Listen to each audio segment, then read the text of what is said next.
Eu não posso Em uma noite acreditar que sufocante você de está março de fazendo isso comigo. 1884, na fazenda É São o Benedito, único interior de São jeito. Paulo, duas mulheres selaram um pacto que destruiria uma das famílias mais poderosas da região. Sinhazinha Mariana Silva, de apenas 17 anos, segurava nos braços um bebê que nascera morto há poucas horas. Do outro lado do quarto abafado, Benedita, mucama de confiança da família há 15 anos, embalava uma criança saudável que acabara de dar à luz. O que aconteceu naquela madrugada permaneceu em segredo por décadas, mas documentos encontrados em 1958, durante a demolição da Casa Grande, revelaram uma verdade perturbadora que explica o fim trágico do Silva. A fazenda São Benedito era um dos maiores complexos cafeeiros da província de São Paulo. 300 escravos trabalhavam desde o amanhecer até o anoitecer, nos cafezais que se perdiam de vista no horizonte ondulado.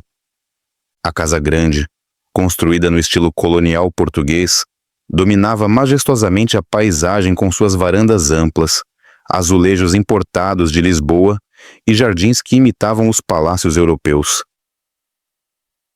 Coronel Antônio Silva era mais que um fazendeiro próspero. Era um verdadeiro barão do café, cujo poder se estendia muito além de suas propriedades rurais. Suas conexões políticas alcançavam a corte imperial no Rio de Janeiro. Seus empréstimos financiavam outros fazendeiros da região, e sua palavra tinha peso nas decisões que afetavam toda a província. Mariana, sua única filha legítima, representava não apenas sua herdeira, mas a própria continuidade da dinastia que ele construíra com punhos de ferro.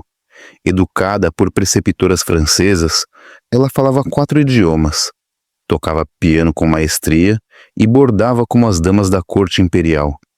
Seu casamento estava arranjado há 2 anos com Eduardo Almeida, primogênito de outra poderosa família cafeeira, união que consolidaria o controle das duas famílias sobre vastas extensões de terras produtivas. Benedita chegara à fazenda ainda criança, vendida junto com sua mãe pelos anteriores proprietários de uma fazenda falida no interior de Minas Gerais. Sua mãe, Quitéria, era uma curandeira respeitada que conhecia os segredos das plantas medicinais africanas, conhecimento transmitido através de gerações desde os tempos da travessia atlântica forçada. Quando Quitéria morreu de malária, Benedita herdou não apenas seus conhecimentos de cura, mas também sua posição de confiança na hierarquia complexa da senzala. Aos 28 anos, Benedita era considerada uma das mucamas mais valiosas da fazenda. Sabia ler e escrever, habilidade secreta que adquirira observando as lições de Mariana, e conhecia todos os segredos da família. Esta é a história real de como um bebê morto e outro vivo foram trocados numa noite de 1884, criando um herdeiro falso que se tornaria o abolicionista mais perigoso da província. Se você quer descobrir como essa troca destroçou uma dinastia do café e resultou em 3 assassinatos calculados, fique até o final. Esta história vai chocar você sobre os segredos que as famílias poderosas guardavam.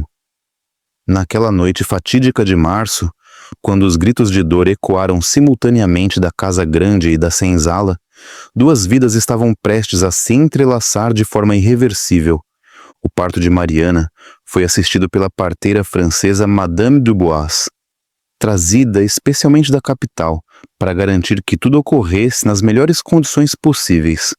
Mas nem toda a medicina europeia foi suficiente para salvar a criança que nasceu com o cordão umbilical enrolado no pescoço, já sem vida. Benedita deu à luz sozinha em sua pequena cabana na senzala, seguindo os conhecimentos ancestrais transmitidos por sua mãe.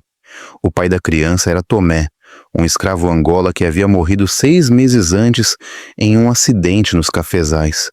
Ou pelo menos era essa a versão oficial, pois Benedita suspeitava que ele havia sido assassinado por tentar organizar uma fuga coletiva. Seu filho nasceu saudável, forte, com os pulmões funcionando perfeitamente e os olhos brilhantes de uma criança destinada a viver. Foi Benedita quem tomou a iniciativa. Seus passos descalços não produziam som algum enquanto caminhava pelos corredores que conectavam as senzalas da Casa Grande, um caminho que ela percorria diariamente há 15 anos. Naquela madrugada, porém, ela carregava algo infinitamente mais precioso e perigoso: seu filho recém-nascido e uma ideia que poderia mudar duas vidas para sempre. A casa grande estava mergulhada em silêncio sepulcral.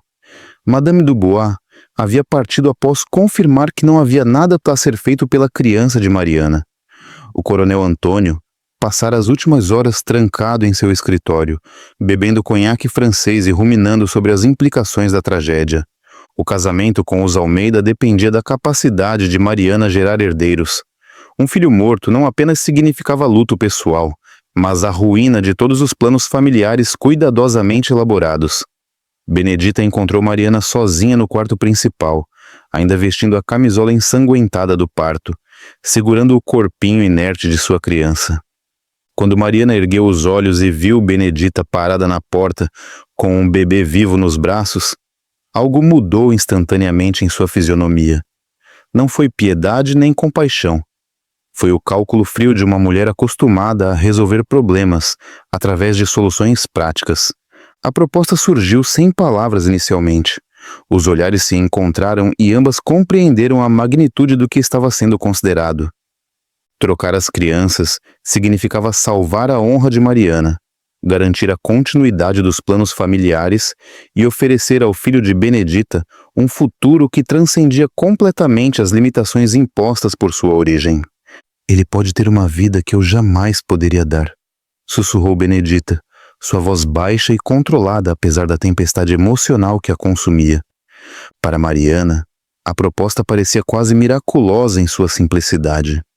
Aceitar significava não apenas salvar seu casamento e posição social, mas também resolver o problema sem envolver terceiros. As duas mulheres passaram o resto da madrugada elaborando meticulosamente os detalhes do plano. Benedita explicaria que seu filho nascera morto, uma tragédia comum na senzala, que não levantaria suspeitas. Mariana apresentaria a criança viva como sua própria, e Madame Dubois, que já havia partido, não poderia contradizer a versão dos fatos. Ambas jurariam levar o segredo para o túmulo, compreendendo que qualquer revelação futura destruiria não apenas suas vidas, mas também a do menino que estariam tentando proteger. O acordo foi selado com um aperto de mãos entre duas mulheres, que, por algumas horas, transcenderam as barreiras sociais impostas pela escravidão para se tornarem cúmplices em um ato de desespero e esperança. O bebê morto foi enterrado secretamente no quintal, sob as roseiras de Mariana. O bebê vivo se tornaria Joaquim Silva, herdeiro de uma das maiores fortunas de São Paulo. Joaquim Silva cresceu cercado de todos os privilégios que o dinheiro e a posição social podiam proporcionar no Brasil imperial. Coronel Antônio, inicialmente cético sobre a recuperação miraculosa do bebê que Mariana jurava ter nascido vivo, gradualmente se convenceu da paternidade quando o menino começou a demonstrar sinais de inteligência precoce e personalidade forte. A educação de Joaquim foi planejada nos mínimos detalhes.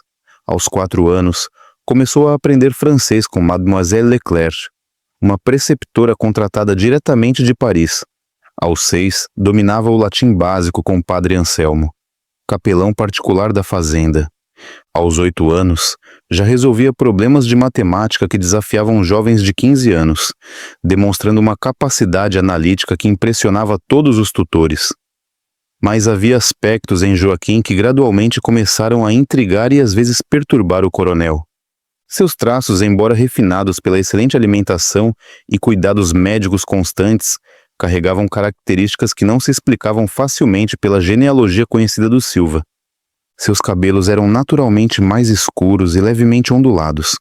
Sua pele tinha uma tonalidade ligeiramente mais morena, mesmo sem exposição excessiva ao sol. E seus lábios eram mais cheios que os padrões típicos das famílias portuguesas da região. O coronel ocasionalmente mencionava essas diferenças para Mariana, que sempre apresentava explicações plausíveis. Talvez fossem traços herdados de parentes distantes, influência do clima tropical ou simplesmente variações naturais. Benedita, durante esses anos formativos, continuava trabalhando na Casa Grande com a responsabilidade adicional e torturante de cuidar diariamente da criança que biologicamente era sua. A situação criava uma tensão emocional constante e quase insuportável. Ela observava seu filho crescer chamando outra mulher de mãe, sendo educado para considerar pessoas como ela como propriedade humana sem valor intrínseco. Quando Joaquim se machucava brincando, seus instintos maternais a impeliam a correr para ajudá-lo, mas ela tinha que se conter e esperar que Mariana tomasse a iniciativa. Quando ele adoecia, ela passava noites em claro preparando chás medicinais e rezando pela sua recuperação, mas não podia demonstrar uma preocupação que excedesse o normal em uma serva dedicada. A situação se tornou ainda mais complexa quando Joaquim completou 12 anos e Mariana se casou com Eduardo Almeida, consolidando finalmente a aliança entre as duas famílias mais poderosas da região. O casamento foi celebrado na Igreja Matriz de São Paulo, com a presença de autoridades provinciais, fazendeiros influentes e até mesmo representantes da corte imperial. Joaquim foi oficialmente apresentado à sociedade como herdeiro legítimo, não apenas das terras Silva, mas também dos negócios e conexões políticas dos Almeida. A união matrimonial trouxe prosperidade ainda maior para a fazenda. As terras se expandiram, novos investimentos foram feitos em equipamentos modernos, e uma ferrovia particular foi construída conectando a fazenda diretamente ao Porto de Santos. Joaquim crescia observando e gradualmente participando dessas operações, sendo preparado metodicamente para assumir o controle de um verdadeiro império econômico. Eduardo Almeida, seu padrasto, inicialmente manteve certa distância, mas gradualmente desenvolveu respeito genuíno pela inteligência e determinação do jovem. Aos 15 anos, Joaquim já participava de reuniões comerciais importantes, oferecia sugestões valiosas para melhorar a produtividade da fazenda e mostrava sinais de que se tornaria um líder ainda mais eficaz que seu pai adotivo. Aos 15 anos, Joaquim Silva começou a demonstrar comportamentos que alarmaram profundamente não apenas o coronel Antônio, mas toda a estrutura familiar cuidadosamente construída ao longo de décadas. A transformação se iniciou durante suas visitas regulares à Faculdade de Direito de São Paulo, onde o coronel o levava para assistir palestras e conhecer professores que poderiam orientar seus estudos futuros. Foi lá que Joaquim teve contato pela primeira vez com ideias abolicionistas apresentadas de forma sistemática. Professores como Luiz Gama, Rui Barbosa e outros defensores da causa anti-escravista expunham argumentos que desafiavam completamente a visão de mundo na qual ele havia sido criado. Joaquim voltava dessas visitas carregado de livros proibidos na fazenda, obras de autores franceses sobre igualdade humana, tratados filosóficos sobre direitos naturais e relatos detalhados sobre a abolição da escravidão em outros países. Ele devorava essas leituras com uma sede de conhecimento, que preocupava profundamente seu pai adotivo, que reconhecia o perigo representado por ideias perigosas na mente de um jovem impressionável. As mudanças no comportamento de Joaquim se tornaram evidentes durante as refeições familiares, quando ele começou a questionar abertamente a legitimidade de possuir seres humanos como propriedade. Pai, você já pensou por que um homem pode possuir outro? Suas perguntas inicialmente eram apresentadas como exercícios intelectuais, mas gradualmente se tornaram acusações diretas sobre a imoralidade do sistema que sustentava toda a fortuna familiar. O coronel Antônio tentou responder com argumentos econômicos e sociais tradicionais. Explicou que a escravidão era um sistema estabelecido há séculos, que a economia brasileira dependia completamente do trabalho escravo, que os próprios africanos se vendiam uns aos outros. Joaquim rejeitou sistematicamente todos esses argumentos, demonstrando um conhecimento surpreendentemente profundo sobre filosofia moral, economia política e história comparada. Ele citava autores que o coronel jamais havia lido, apresentava estatísticas sobre produtividade de trabalho livre versus escravo em outros países, e argumentava que a verdadeira razão para a manutenção da escravidão era simplesmente a ganância de proprietários. As discussões na Casa Grande se tornaram cada vez mais frequentes e violentas. Joaquim acusava diretamente o coronel de ser um criminoso que torturava seres humanos para manter seu padrão de vida luxuoso. A situação atingiu um ponto crítico quando Joaquim anunciou sua intenção de se tornar advogado especializado em casos de libertação de escravos. Ele declarou que usaria sua educação privilegiada para lutar contra o sistema que a havia proporcionado, transformando-se em inimigo direto dos interesses econômicos de sua própria família. Para o coronel, isso representava não apenas ingratidão pessoal, mas traição completa aos valores e tradições familiares. O confronto final aconteceu durante um jantar particularmente tenso, quando Joaquim, respondendo a uma provocação do coronel sobre sua ingratidão, gritou que preferia ter nascido escravo na senzala a ser filho de um homem sem honra.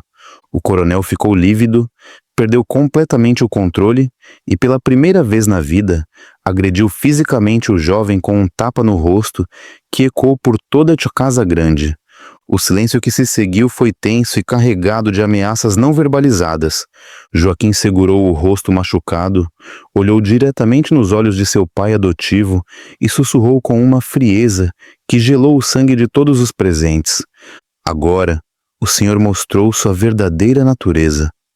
Naquela mesma noite, após a agressão física que marcou um ponto de ruptura irreversível, Joaquim saiu da casa grande em estado de profunda agitação emocional. Seus passos o levaram instintivamente aos jardins da fazenda, onde ele costumava caminhar quando precisava pensar. Era um local tranquilo, protegido por árvores centenárias e perfumado pelas flores que Mariana cultivava. Benedita, que havia presenciado toda a cena do jantar através da porta da copa onde servia discretamente a refeição, não conseguiu conter seus instintos maternais ao ver o filho machucado e, obviamente, sofrendo. Pela primeira vez em 15 anos, ela esqueceu completamente as barreiras sociais que os separavam e se aproximou dele, não como uma escrava obediente, mas como uma mãe preocupada. Quando encontrou Joaquim sentado sozinho em um banco de pedra, ainda segurando o rosto onde a marca dos dedos do coronel estava claramente visível, Benedita sentiu seu coração se partir. Ela se aproximou silenciosamente, tirou do bolso do avental um pedaço de pano limpo umedecido com água fria e começou a limpar cuidadosamente o ferimento, sem pedir permissão ou explicar suas ações. Joaquim inicialmente se assustou com a presença inesperada, mas algo na maneira como Benedita tocava seu rosto, com uma ternura que transcendia completamente a relação normal entre senhor e escrava, despertou nele uma curiosidade estranha. Durante vários minutos, eles permaneceram em silêncio absoluto. Benedita continuou cuidando do ferimento com movimentos delicados e precisos, enquanto lágrimas silenciosas rolavam por seu rosto. Foi Joaquim quem quebrou o silêncio, perguntando diretamente por que ela estava fazendo aquilo. Benedita hesitou por longos segundos, compreendendo que qualquer resposta honesta poderia desencadear consequências devastadoras para ambos. Mas a emoção do momento, somada a 15 anos de sentimentos reprimidos, falou mais alto que a prudência. Ela começou a falar com voz baixa e trêmula, contando sobre a noite de março de 1884, quando duas crianças nasceram na fazenda, uma na casa grande, outra na senzala.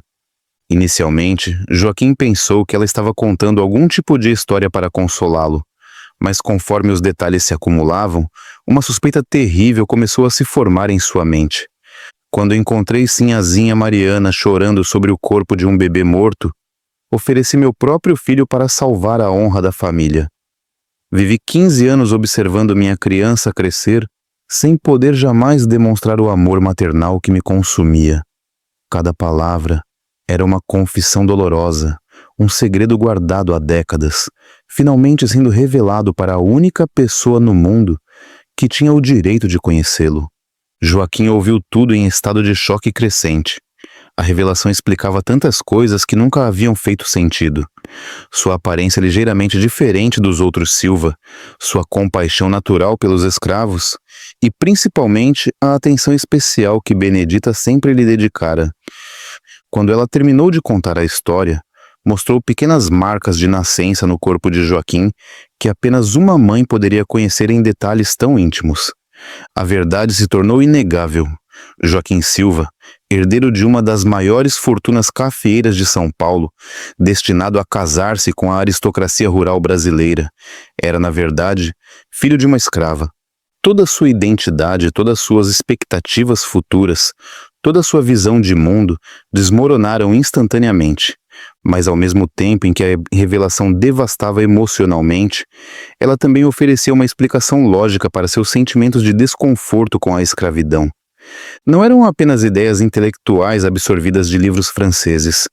Eram instintos profundos de alguém que geneticamente e espiritualmente pertencia ao povo oprimido que sua família adotiva explorava.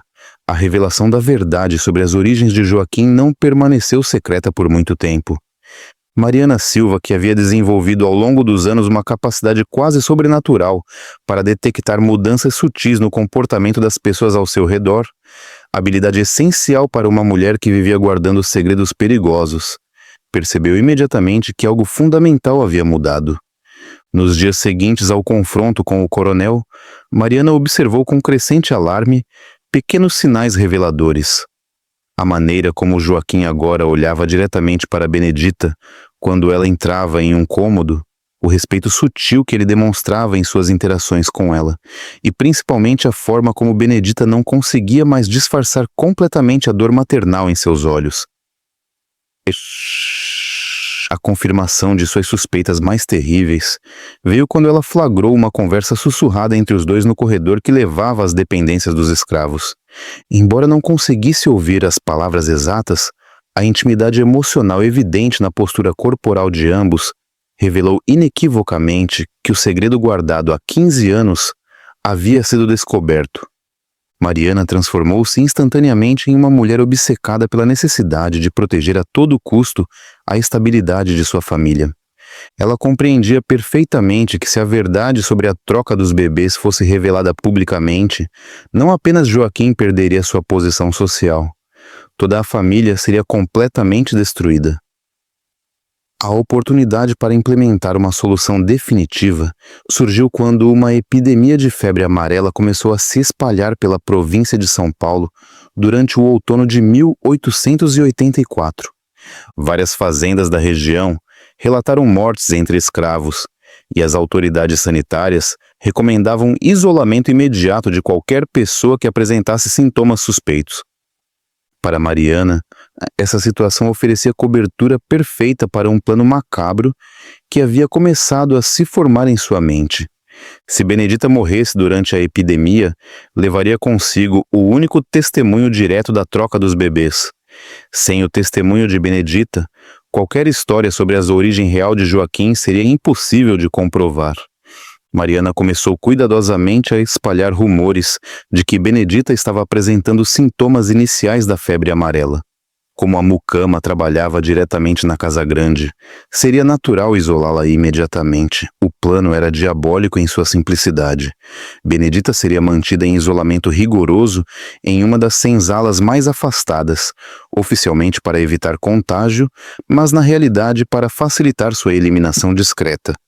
Mariana pessoalmente supervisionaria o tratamento, que consistiria em doses cuidadosamente calculadas de arsênico, misturado a comida e remédios. A morte seria gradual e aparentemente natural, imitando perfeitamente os sintomas reais da febre amarela. Benedita definharia lentamente ao longo de várias semanas, desenvolvendo todos os sinais clínicos da doença. Benedita, com sua experiência acumulada como curandeira respeitada na senzala, conhecimento transmitido por sua mãe africana, percebeu rapidamente que algo estava terrivelmente errado com seu suposto tratamento. A comida, que Mariana pessoalmente trazia, tinha um sabor metálico estranho. Os remédios provocavam náuseas imediatas e ela começou a desenvolver sintomas que não correspondiam exatamente aos casos reais da doença. Seus conhecimentos tradicionais de medicina natural a alertaram para os sinais clássicos de envenenamento por arsênico: dores abdominais intensas, vômitos persistentes, fraqueza progressiva e o sabor metálico característico na boca. Quando compreendeu que Mariana havia descoberto seu segredo e estava deliberadamente tentando matá-la, Benedita tomou uma decisão desesperada. Se realmente ia morrer, não permitiria que a verdade sobre Joaquim fosse enterrada junto com ela. Usando carvão obtido de uma fogueira próxima à sua cabana de isolamento e pedaços de tecido arrancados de suas próprias roupas, Benedita começou a escrever metodicamente toda a história da troca dos bebês. Sua caligrafia, aprendida secretamente através de anos observando as lições de Joaquim, era clara e legível, apesar das circunstâncias precárias. Ela documentou datas exatas, pessoas presentes, detalhes íntimos que apenas ela poderia conhecer e até mesmo a localização onde havia enterrado secretamente o corpo do bebê morto de Mariana. Benedita precisava de um aliado que pudesse garantir que as informações chegassem até Joaquim caso ela morresse. Sua escolha recaiu sobre Zacarias, um escravo doméstico de 35 anos que trabalhava como cocheiro e mensageiro da família. Zacarias havia chegado à fazenda 5 anos antes e rapidamente se estabelecera como um dos escravos mais confiáveis e inteligentes da propriedade. Ele sabia ler e escrever, habilidade que mantinha cuidadosamente oculta dos senhores. Mais importante ainda, Zacarias nutria sentimentos românticos por Benedita há vários anos. Embora nunca tivesse expressado abertamente suas emoções, sua devoção era evidente. Quando Benedita pediu para conversar com ele em segredo, a revelação que ela fez foi infinitamente mais chocante que qualquer declaração de amor. Benedita contou toda a história da troca dos bebês. Mostrou os documentos que havia escrito e explicou que Mariana estava tentando envenená-la para manter o segredo enterrado para sempre. Ela implorou para que Zacarias prometesse entregar as evidências para Joaquim caso ela morresse, garantindo que seu filho conhecesse a verdade. Zacarias ouviu tudo em estado de choque absoluto. A revelação de que o jovem senhor era, na verdade, filho de Benedita, transformou completamente sua compreensão da realidade. Inicialmente, ele concordou em ajudar Benedita, movido pela compaixão e pelo desejo de protegê-la. Mas, conforme as implicações da situação se tornaram mais claras, Zacarias começou a perceber que aquela informação representava um poder potencialmente transformador, não apenas para Joaquim e Benedita, mas para ele próprio. Era um homem pragmático que havia sobrevivido à escravidão durante 3 décadas através de inteligência e cálculo cuidadoso das oportunidades. Após passar 2 noites pensando, Zacarias tomou uma decisão que mudaria drasticamente o curso dos eventos. Em vez de simplesmente proteger as evidências como Benedita havia pedido, ele decidiu usar ativamente aquele conhecimento para negociar sua própria liberdade. Sua primeira abordagem foi diretamente com Mariana Silva. Em uma manhã, quando ela estava supervisionando os jardins da Casa Grande, Zacarias se aproximou com palavras cuidadosamente escolhidas, que deixaram claro que ele sabia exatamente o que estava acontecendo. A proposta de Zacarias era aparentemente simples. Em troca de silêncio absoluto sobre ambos os segredos, ele queria sua carta de alforria, uma quantia substancial de dinheiro e transporte seguro para o Rio de Janeiro. Para Mariana, aceitar essa chantagem significava não apenas um custo financeiro significativo, mas principalmente o reconhecimento de sua culpa e a criação de um precedente extremamente perigoso. Por outro lado, recusar as exigências poderia resultar na exposição completa de toda a conspiração. Mariana optou por uma terceira alternativa, que demonstrava tanto sua frieza calculista quanto seu desespero crescente. Ela fingiu aceitar completamente as condições propostas, prometendo providenciar todos os documentos necessários dentro de 1 semana. Mas enquanto mantinha essa fachada de cooperação, ela começou secretamente a elaborar um plano para eliminar também Zacarias, tornando-se uma assassina serial, motivada pela necessidade de proteger seus segredos. A situação se complicou exponencialmente quando Joaquim Silva, que havia passado os dias desde a revelação de Benedita em estado de profunda reflexão, começou a questionar abertamente o súbito adoecimento de sua mãe biológica.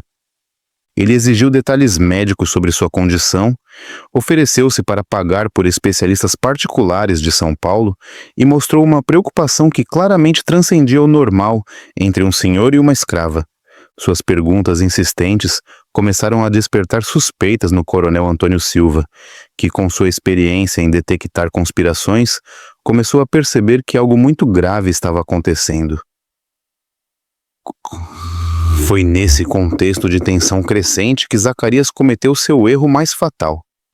Impaciente com a demora de Mariana e superestimando sua capacidade de manipular a situação, ele decidiu procurar diretamente o coronel Antônio Silva. O encontro aconteceu no escritório particular da Casa Grande. Zacarias, confiante em sua capacidade de negociação,